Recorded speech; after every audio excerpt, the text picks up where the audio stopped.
Welcome to the Passionate Pioneer podcast. Hi, I'm Beth, and I'm passionate about supporting women who are feeling disillusioned and disappointed with their career and showing them what is possible when you follow your passion. Having your voice heard, finding your tribe of like minds, and being able to get support is so important when you don't know where to turn or who to talk to. I transformed my life from the corporate world to the coaching world, and I now empower women to follow my example and claim the freedom of choice to follow their heart, soul, and passion. So let's get started.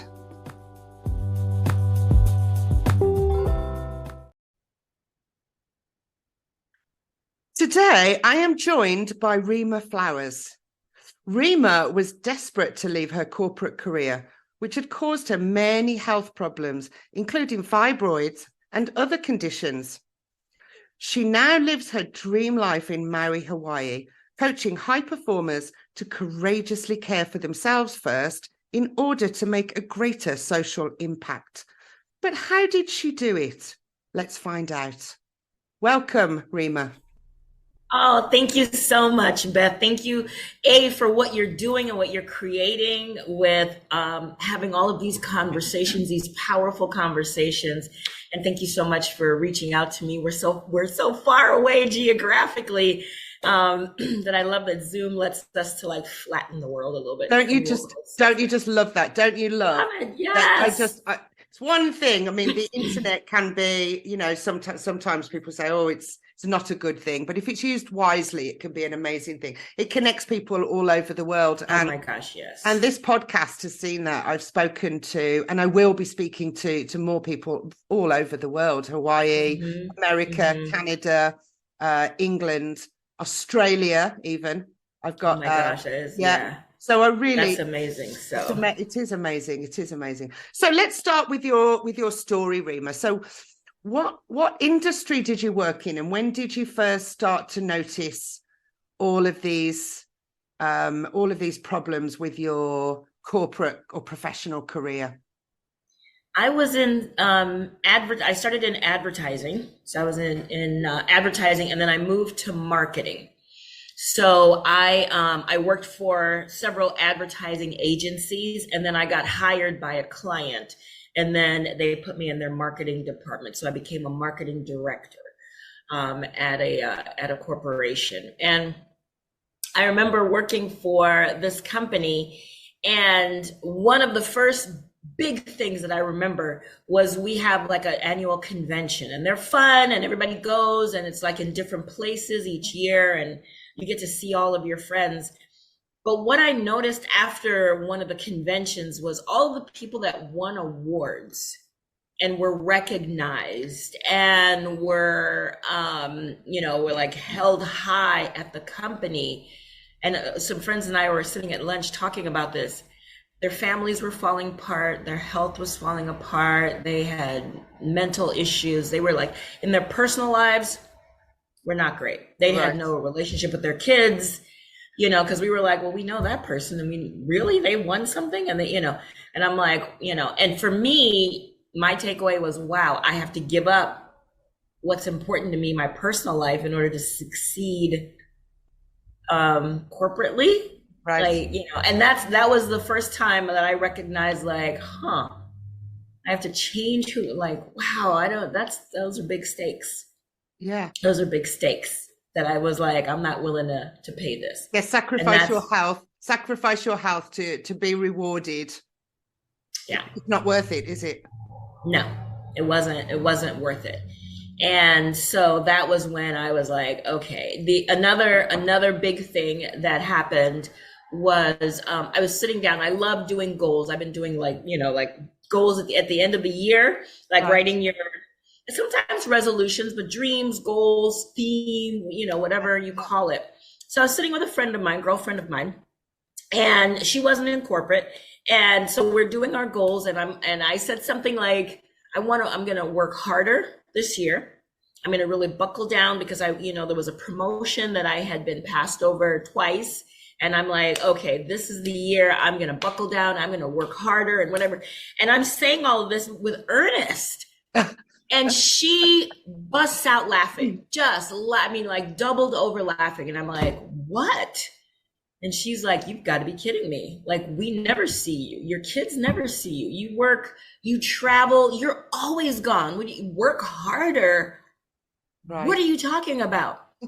And that was, to me, was like when she like, we never see you, her, friends, kids never see you. I'm like, oh my gosh, I'm buying into that thing. Yeah. That was that was the thing for me. Like, oh shoot, I said I wasn't going to, and here I am just chugging along on the hamster wheel, right? And going along with it anyway, because at work, this is what we were all doing. Yeah, because we come from the generation. It's always about work harder, work harder, work harder, work harder. You're not getting the rewards, work harder.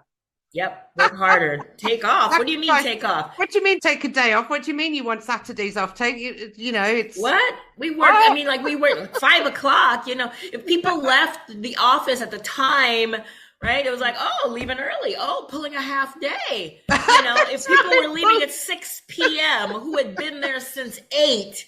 Yeah. And it was a joke, but it wasn't a joke. No, I remember going in very early before everybody else, just because I wanted to get some projects done early before I got distracted, because it's just distractions. So before I got distracted and before everybody else came in, and and then I got bogged down with other stuff. I remember just going in extra early. I used to go in at 6 o'clock in the morning sometimes, just to get a head start on the day. Mm-hmm, mm-hmm.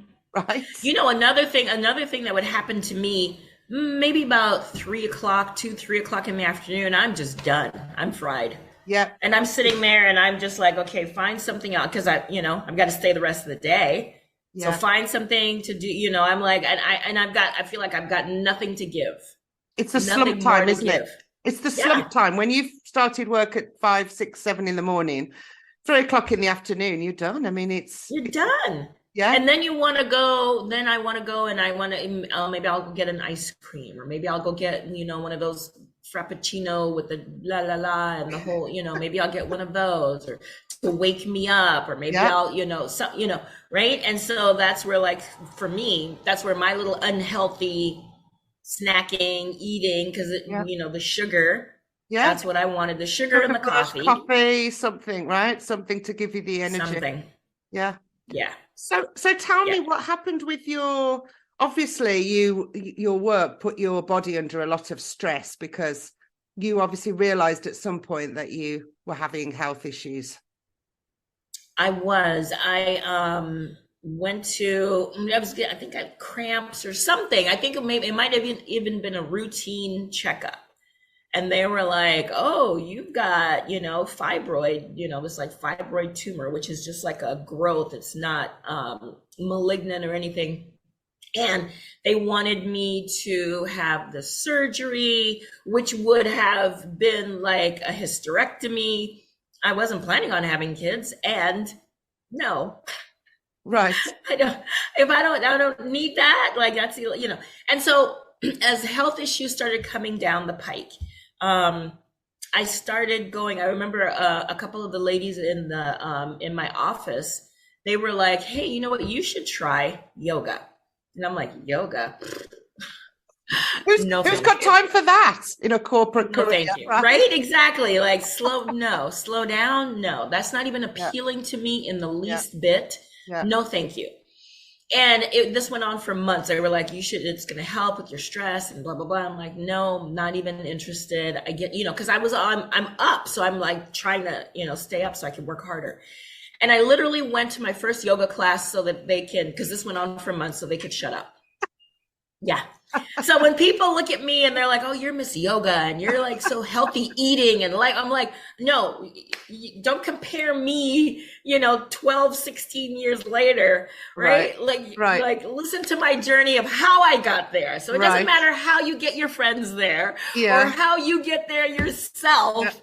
Yeah. Go. I do remember something very similar, Rhema, and people were always talking about yoga, and you've just nailed it, because it's I couldn't sync myself to yoga. I just couldn't sync to it. Yeah. And it's because my life was so fast and I was constantly working and doing that I'd never had, yoga for me was slowing down. I didn't want to slow down. I wanted to speed up. Exactly.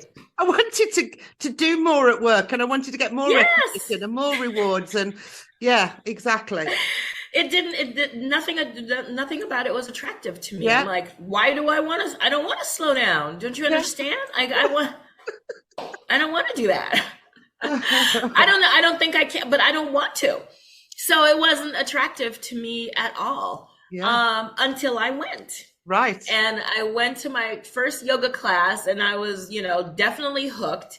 I got to be barefoot. And that just seemed like a great thing. I didn't have to be in heels because, I went into an office, corporate, and so we were still doing the whole dress up thing.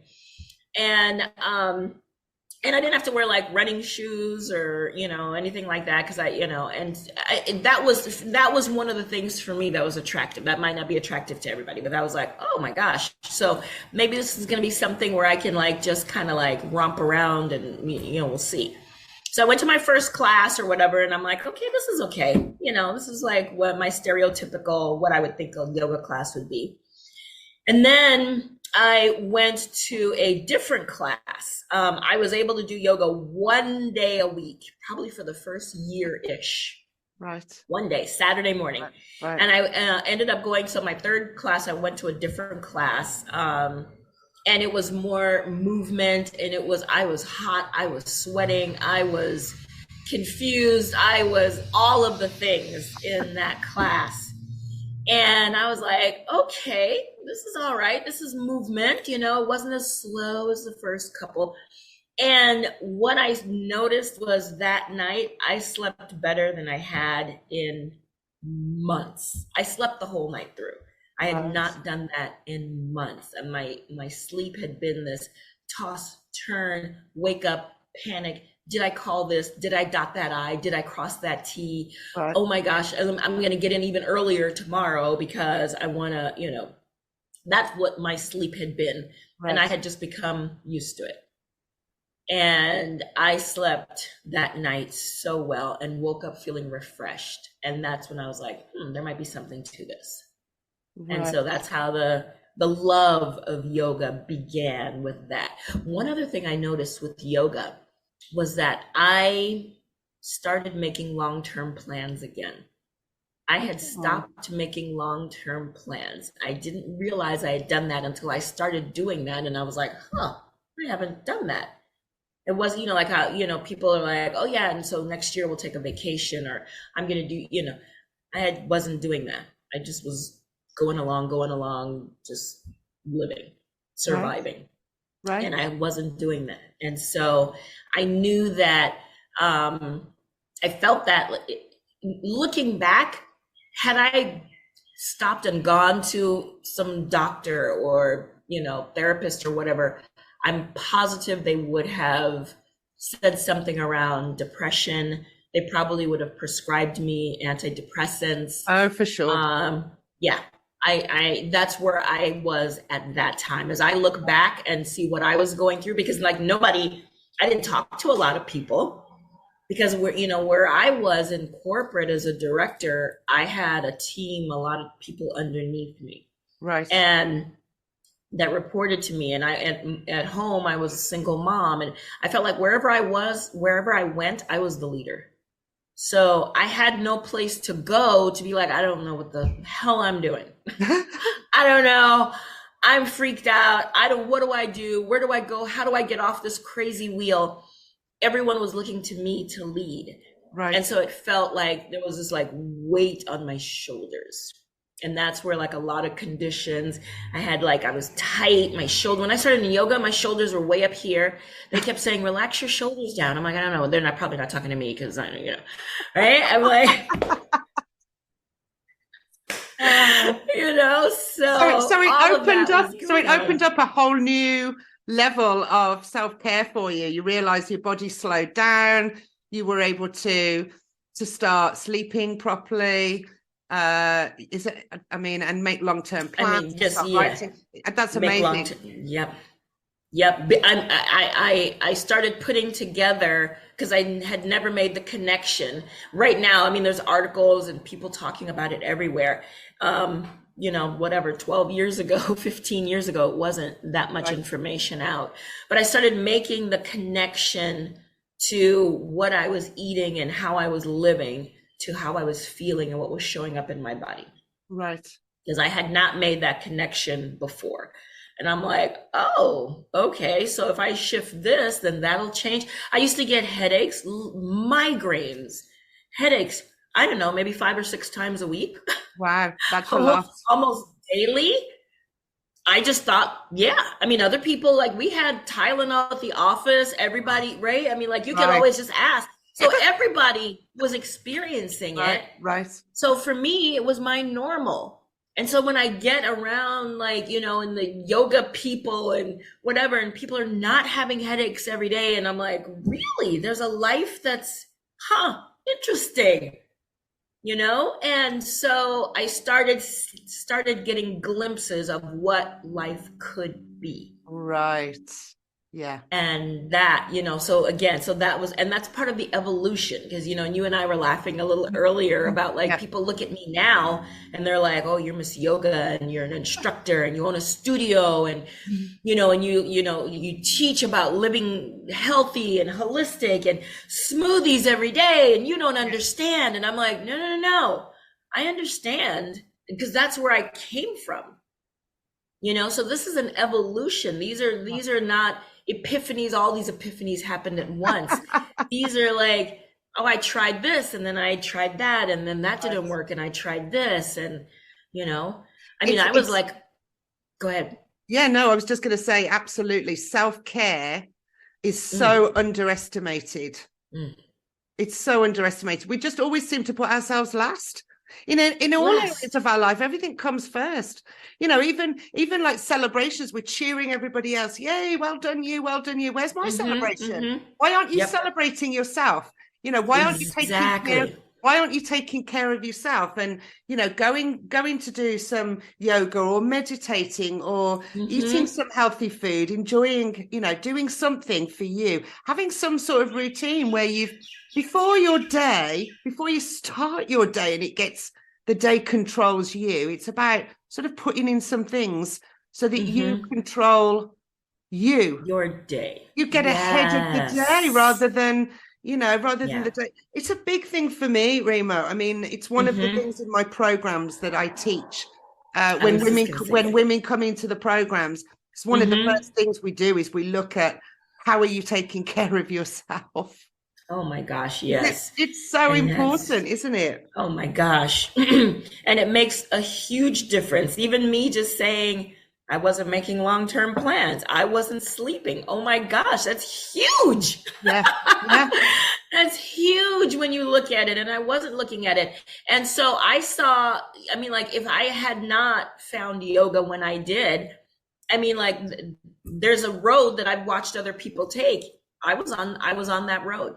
On that road. It was not a healthy road. I was already starting to develop conditions and things in my body that that would have just, because like your body speaks to you, conditions, even having tight shoulders. When people come to my class and I, lift your arms and this is as far as they can go. I'm like, that's okay. That is, there you go. That's just your body telling you where you are and where you need to go. It doesn't mean that you can't do it. It just means that you haven't yet and you get to be on that road there. Yeah. So when because you mentioned I coach high performing women because I coach the me's of the world. Yeah, you coach the you that was before, right? Well, that's exactly what most of us do, to be honest. That's what I do. Yeah. I coach women and show them what's possible when you follow your passion and how to transition out of your 9 to 5.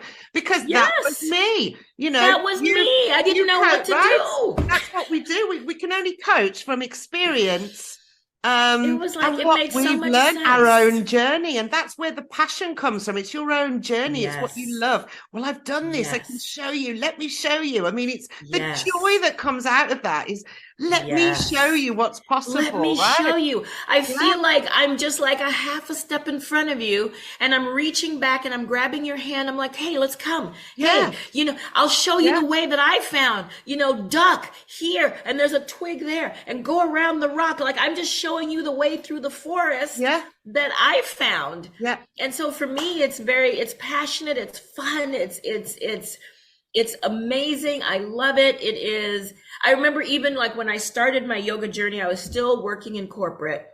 And I thought, I would love to come back as a consultant. I choose to leave corporate, but I don't choose to leave that world because a lot of my friends are there and family Right. and, a lot of amazing people. And what if I could show them how to bring that self-care in, how to create the both and? Right. Yes. The You both can and. stay, Yeah. because like Yeah. my sister loved her corporate job. She loved what she was doing, and she was on an unhealthy track.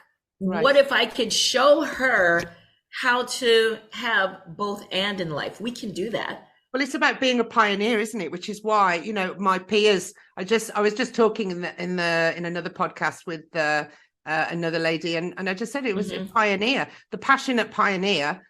I wouldn't call myself a pioneer. I just do what I do, as I love doing what I do. But my peers called me a pioneer. But it is, when you look at it, Yeah. it is pioneering. You're leading by example. You're showing by example. Like you said, Mm-hmm. you're just taking their hand and saying, "Come with me. I'll show you." Yes, I'll Right? show you. We I'll can do show it you. together. I'll walk Yeah. through this with you, Yeah. Yeah, that's big. There's a lot of people there are a lot of us out there that feel like we're alone. That feel like we're doing it on our own. We don't know Yeah. where to turn. We don't know Yeah. what to do. We don't know because the people around us are in the same boat. Yeah. How can I ask so and so how to get financially free when they're struggling? Everybody around me is struggling. Like Yeah. me with the headaches. How can I ask someone, "Oh, really? There's a life that you don't have headaches?" When everybody's got the Tylenol. There's a big Costco size Tylenol bottle in our kitchen at the office Right. to serve everyone, So I look around, I'm like, so then I see. So By being finding a able to different present, solution, isn't it? Finding a different yes, solution. being able to present a different, like you said, solution, a Yeah. different way of Yeah. life to Yeah. people. Like, no, this is possible, Yeah. and to be able to teach that and show that and live that, Yeah. And I love it. I love being able to coach it and teach it because it supports me in continuing to live it. Yeah. I Because can even hear as it a in your coach, voice. it's easy to step back in and, and Yeah. you've probably interviewed people and you've probably felt it yourself. It's easy to step back into that. Oh my God, I got to get, and there's so much to do. And right. But as a self-care coach, my credibility relies on me getting self-care. Like my work is self-care. So when I took Sunday and I lay on the beach by myself with a book, and in my mind, in my head, I call them the shitty committee, right? The gremlins in the mind.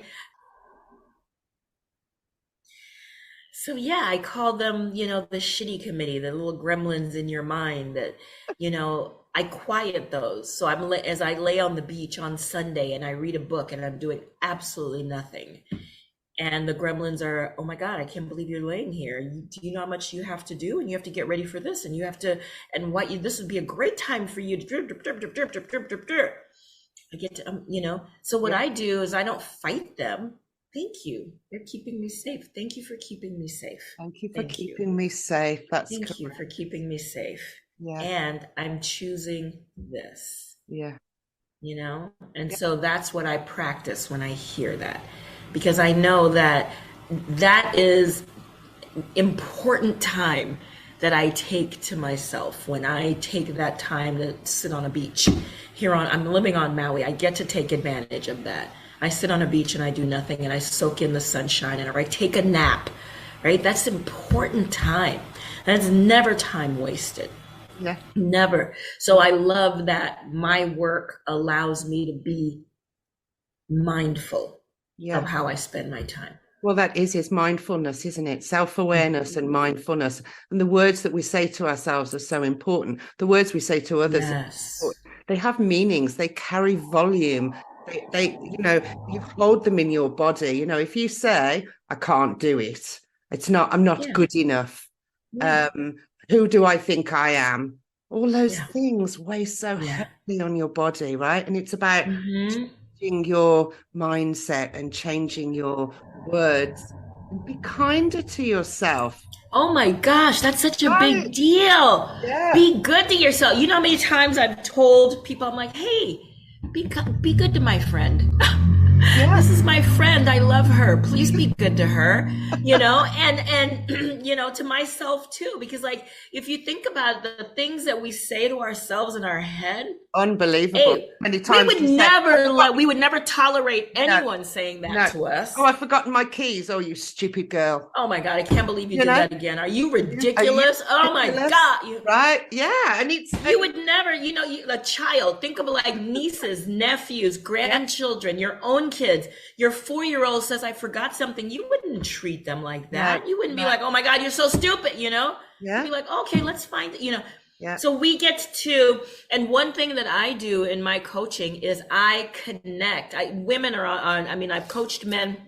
Women are my heart because again, I'm talking to the me's of the world. Yeah. Yeah.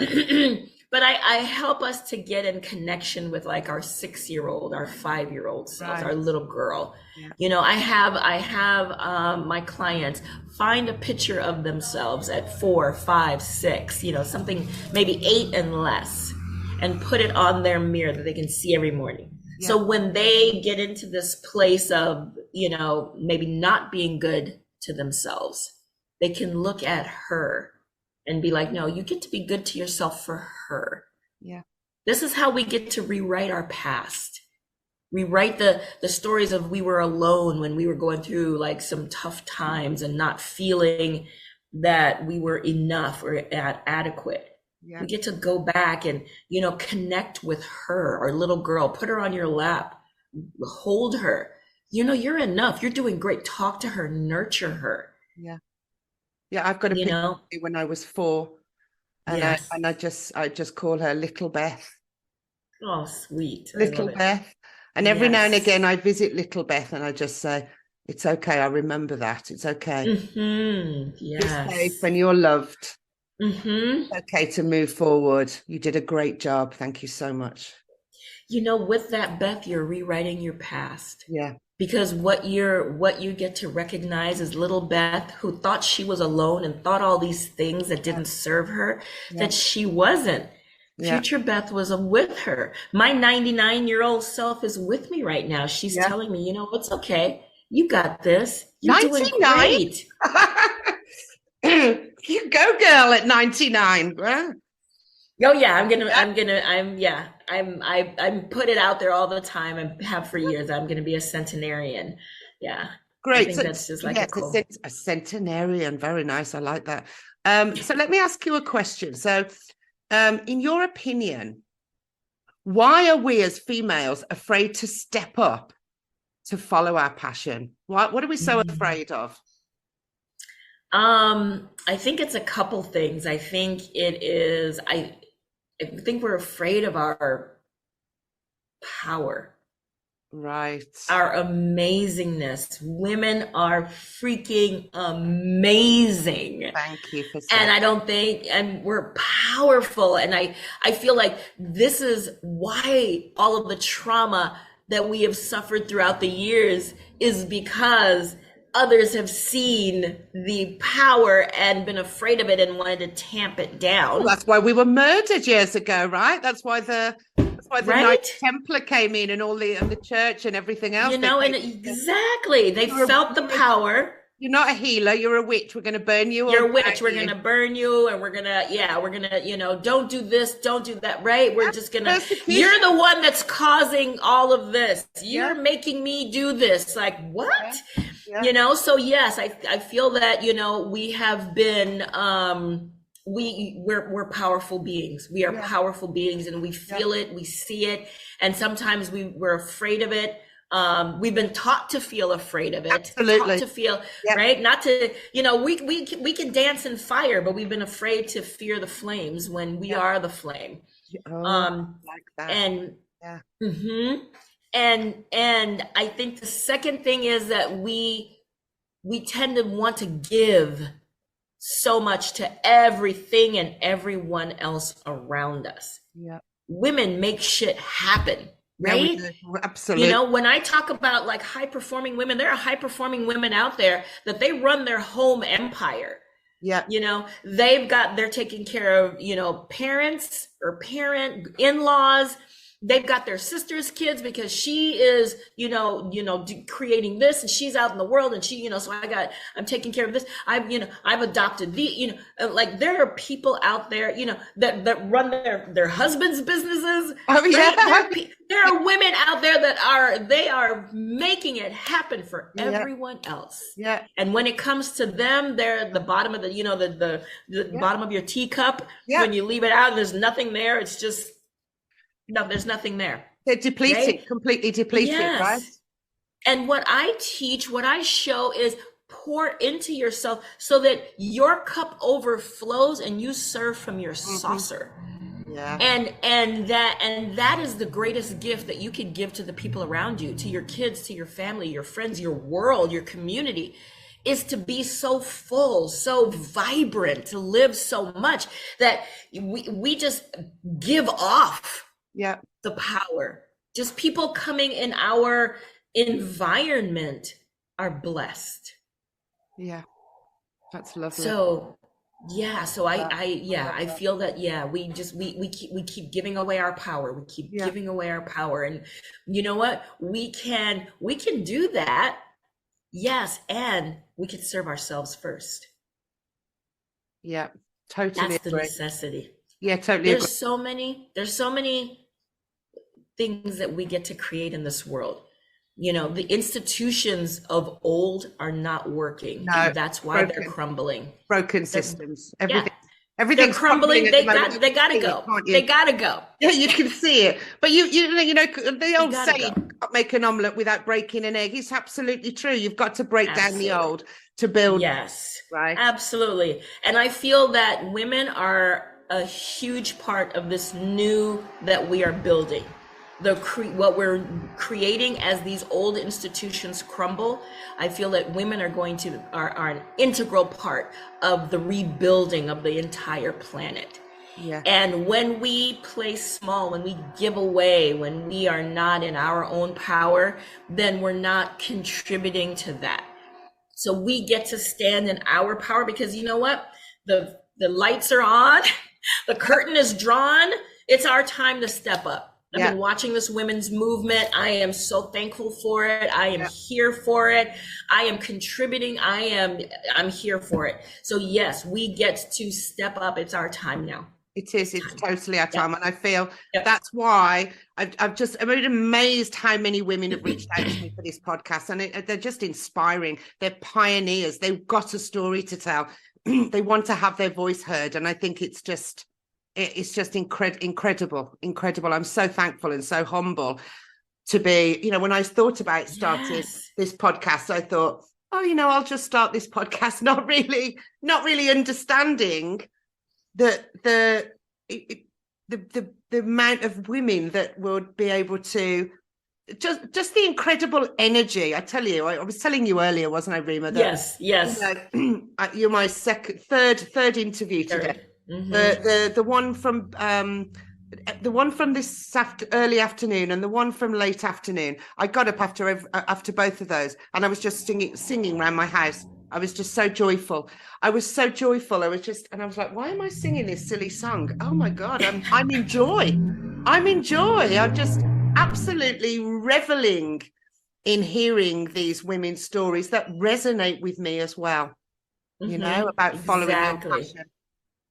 So I'd like to just finish this with a final question. So do you have any last words of wisdom or advice for the women listening today about why they should follow their passion?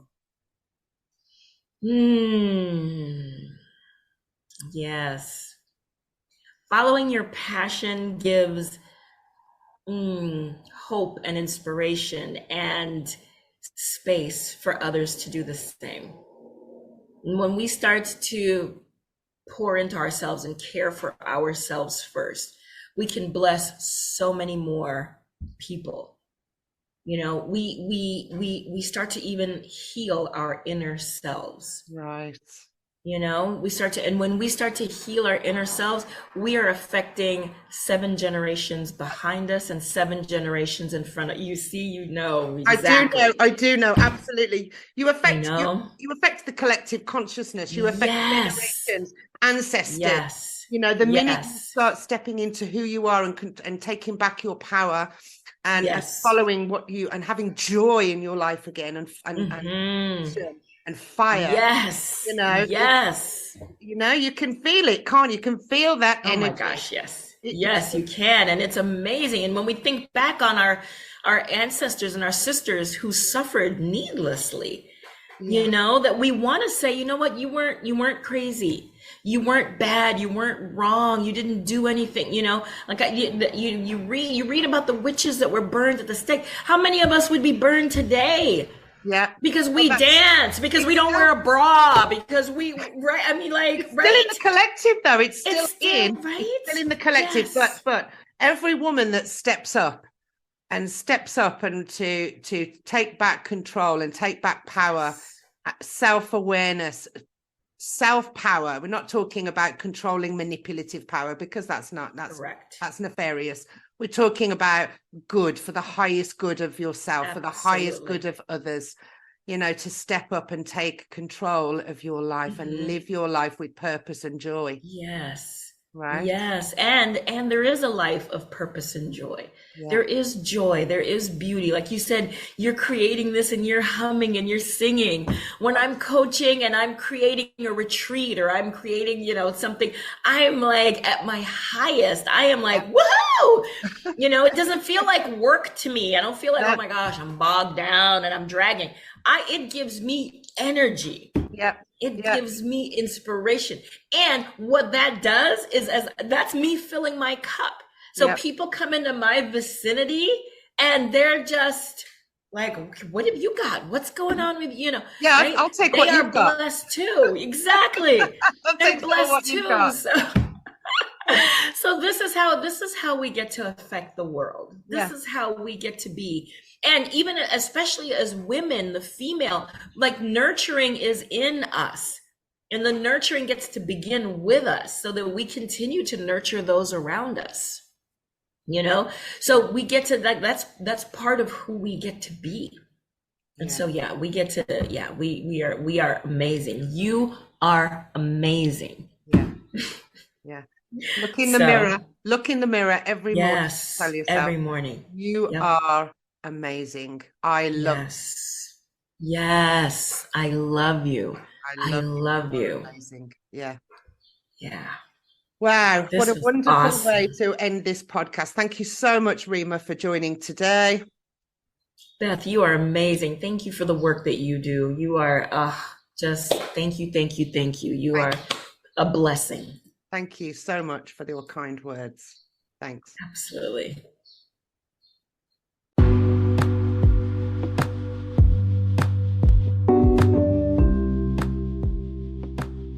Thanks for listening today.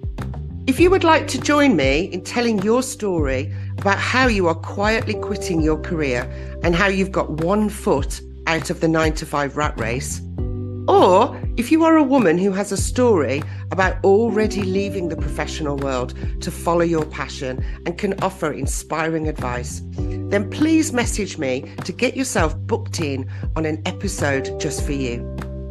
If you have a question for me or would like to know more information about how I can support you in one of my passion programs, please message me on Instagram, Facebook, or visit my website.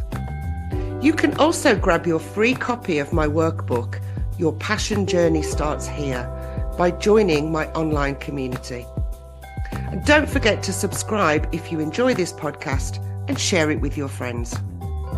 Until next time, this is Beth Taylor at the Passionate Pioneer Podcast, signing off.